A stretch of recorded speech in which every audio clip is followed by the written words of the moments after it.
Castello. Ricco di storie, il castello in origine era una muraglia utile a difendere la città. Si trova traccia della sua esistenza nelle opere di Tito Livio. Il 31 gennaio 944, ricorrenza dello sbarco a Venezia del corpo di San Marco, trafugato da Alessandria d'Egitto, secondo tradizione, 12 radiose ragazze provenienti da tutti i sestieri venivano riunite nella cattedrale di San Pietro di Castello, allora sede vescovile, come si leggerà nell'apposita sezione Palazzi e Chiese. Queste donzelle erano destinate ad andar spose, ognuna con la propria cassetta di corredo nuziale, detta ancella.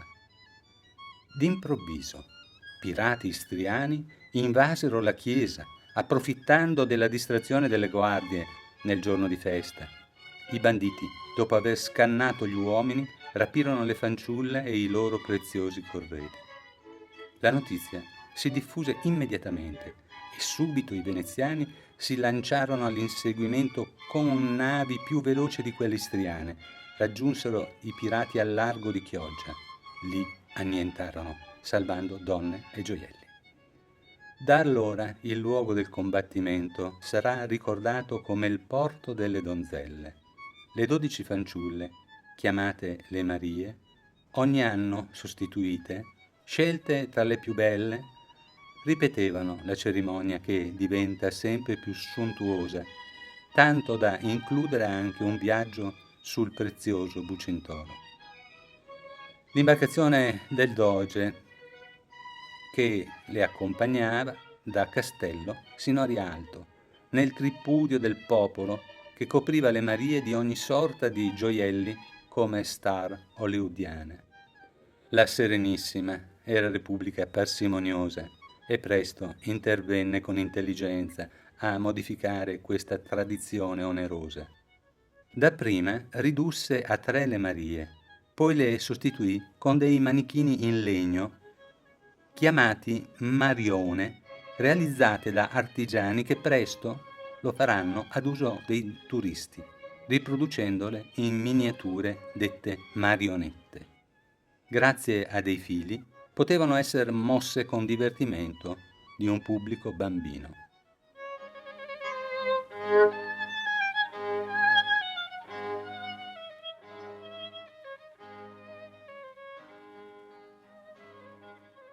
Nel centro del viale che conduce alla cattedrale di San Pietro si può vedere una pietra rettangolare, punto di incontro tra il doge e il vescovo, autorità di pari dignità.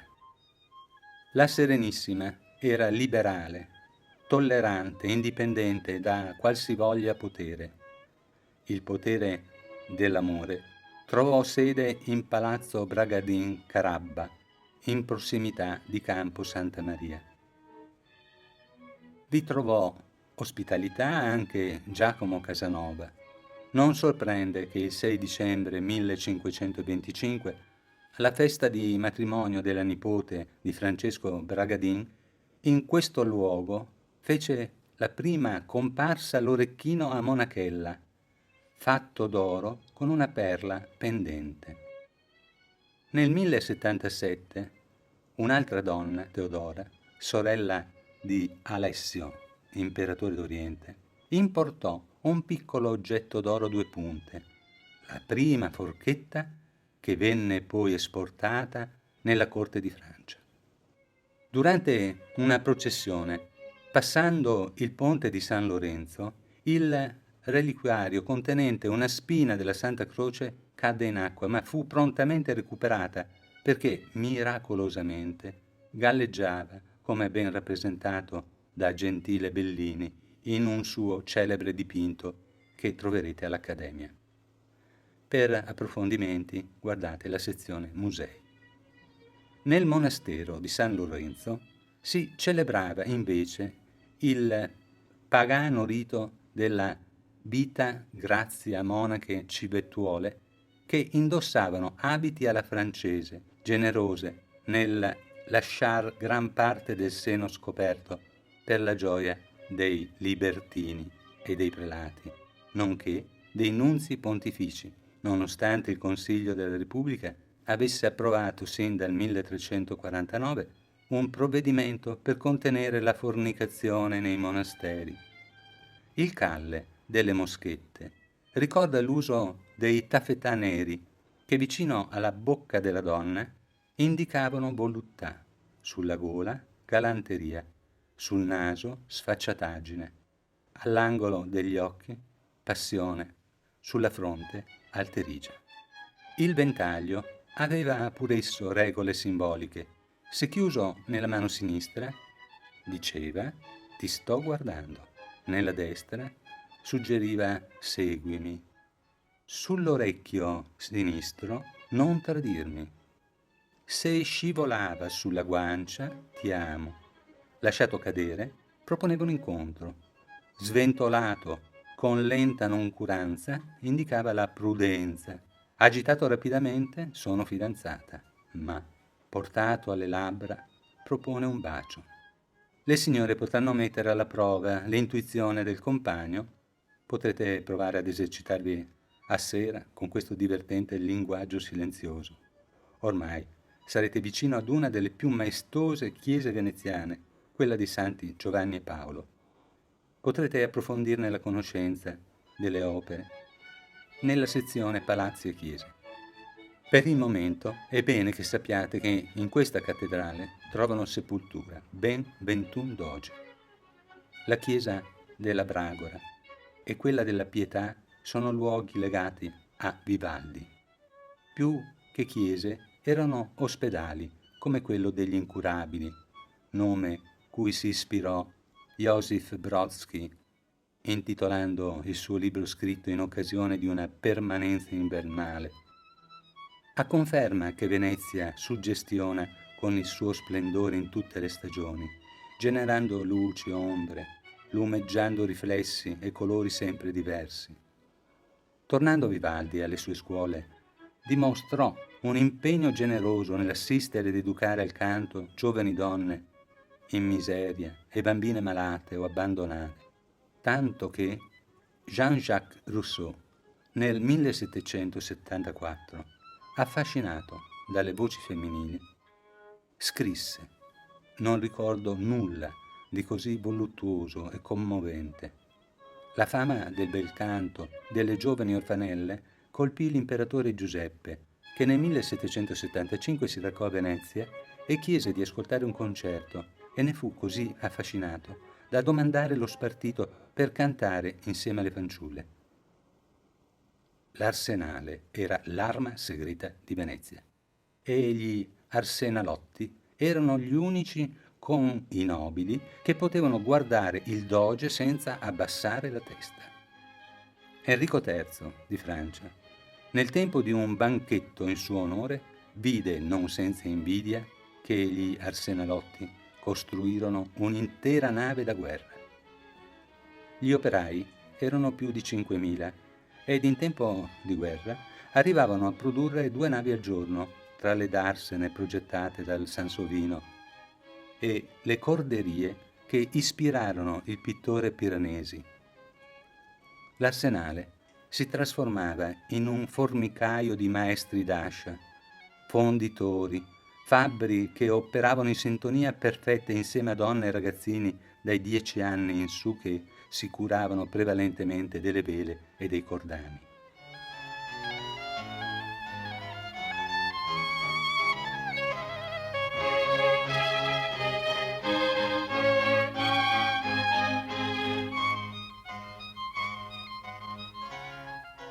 Iniziamo dai giardini napoleonici, oggi destinati alla Biennale d'Arte Moderna, che si tiene ogni 2 anni. Percorriamo la riva fino ad addentrarci in campo San Iseppo e procedere verso la Calle delle Furlane, quartiere popolare, un tempo rifugio delle donne che venivano dal Friuli in cerca di lavoro, ricercate per la loro proverbiale energia. Lavandaie, domestiche e balie esemplari. Proseguendo si arriva al ponte che collega Sant'Elena all'isola di San Pietro. Per dettagli potrete consultare la sezione Palazzi e Chiese. Un ponte in legno da cui si può godere una vista incredibile della laguna, dei quartieri navali e della vecchia cattedrale, la cui cupola è alta 54 metri, solo 4 metri in meno del cupolone michelangiolesco di Roma.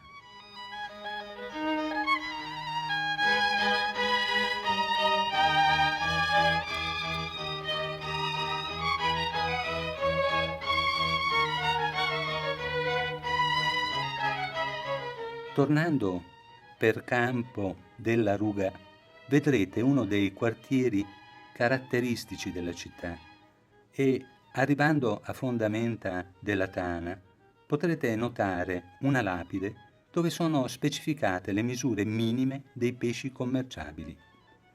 Se violate, si incorreva in pesanti sanzioni. Già allora il pesce era una ricchezza primaria per la Repubblica. Via Garibaldi, una delle 2 vie che io sappia esistano in Venezia, sbocca in riva degli Schiavoni, così venivano chiamati i dalmati, che approdavano con le loro mercanzie alimentari e con le pietre e i marmi della Croazia. Nel museo navale potrete trovare un originale cannoncino mitragliatore cinese che risale all'epoca della sanguinosa guerra dei Boxer nel 1900. Ma il pezzo più interessante è il modellino del Bucintoro, splendido vascello dorato, che portava il doge nel giorno dell'ascensione di Maria Vergine, di fronte al Lido, dove, gettando un anello d'oro, la Serenissima sposava simbolicamente il mare. Dal 998 all'occupazione napoleonica il rito venne regolarmente rispettato con grande partecipazione della popolazione, che riempiva la laguna di coloratissime imbarcazioni. Napoleone, in spregio alla tradizione secolare, fece bruciare il Bucintoro e distruggere tutte le statue e i bassorilievi rappresentanti il leone di San Marco. Si salvarono solo quelli del Lido.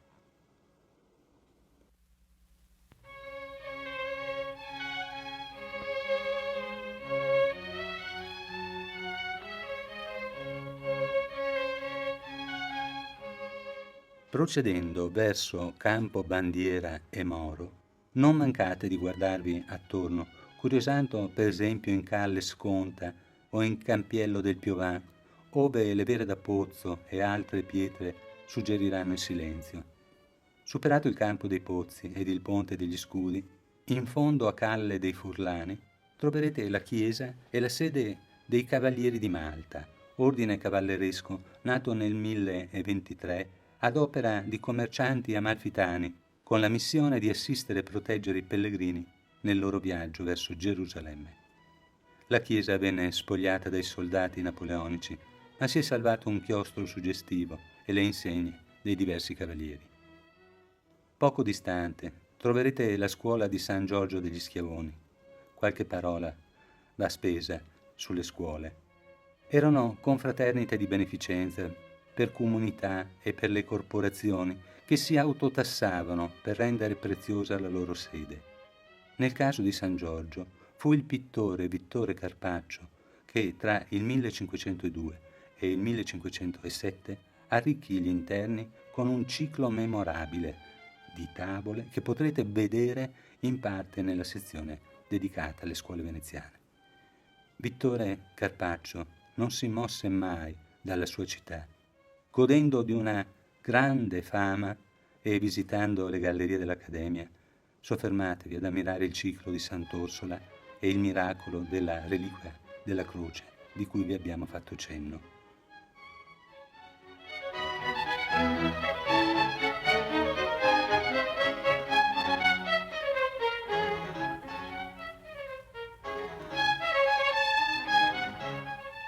La salizzada dei Greci vi condurrà alla chiesa di San Giorgio dei Greci, la più antica d'Occidente dopo la diaspora dei Greci ortodossi, a seguito del crollo dell'impero bizantino avvenuta nel 1453. Accanto alla chiesa, profumata di incenso e dorata come un'icona bizantina e con una iconostasi opera del pittore cretese Michele Damaschinos del XVI secolo, potrete ammirare l'ospedale, ora museo ricco di miniature, manoscritti e icone. Baldassarre Longhena progettò l'elegante scala ovoidale che conduce alla sala del capitolo, sede dell'Istituto Ellenico. Il luogo ispira ammirazione e nell'insieme un sentimento di profonda spiritualità. Attraversando Rio dei Greci vi avvicinerete alla chiesa di San Zaccaria, ove trovano sepoltura 8 dogi dal IX all'XI secolo. La parte più antica corrisponde alla cripta, sotto la cappella di Sant'Arasio. L'originario edificio, a 3 navate, venne inglobato nel grandioso tempio da Antonio Gambellino e la facciata è uno degli esempi più eleganti del Rinascimento veneziano, grazie alle decorazioni di Mauro Codussi. L'interno vi sorprenderà per l'equilibrio costruttivo, l'eleganza sobria e per le opere esposte, in particolare la celebre Pala della Vergine in trono con angeli musicanti di Giovanni Bellini. Precisazioni ulteriori le troverete nella sezione delle chiese palazzi. Un'ultima curiosità: le monache dell'adiacente convento avevano l'onore di fabbricare il corno ducale.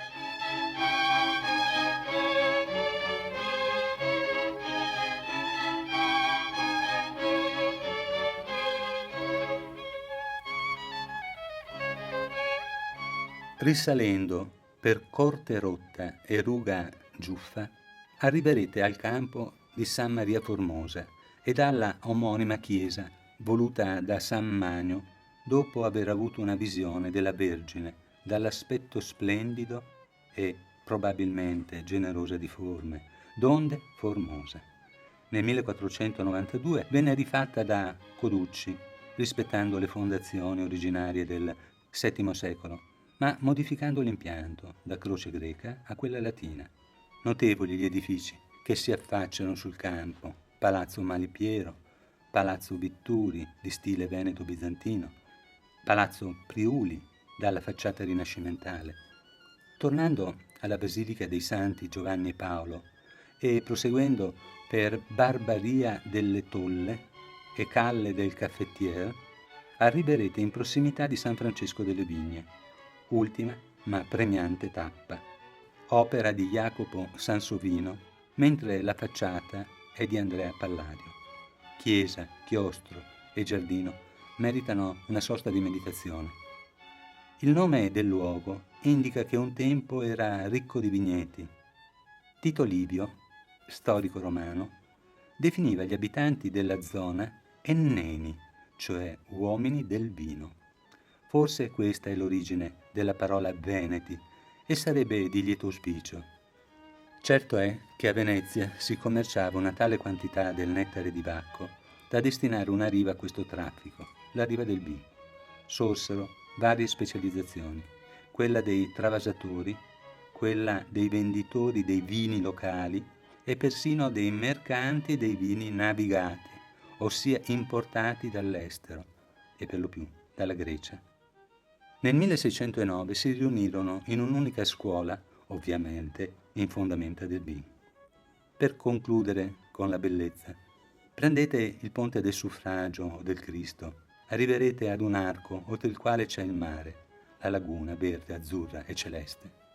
Il rientro vi sarà lieve ed eccitante, scoprendo muri rosa, passaggi arancio, legni consunti dal tempo e dalla salsedine, inaspettati giardini e ad ogni angolo la possibilità di un mistero.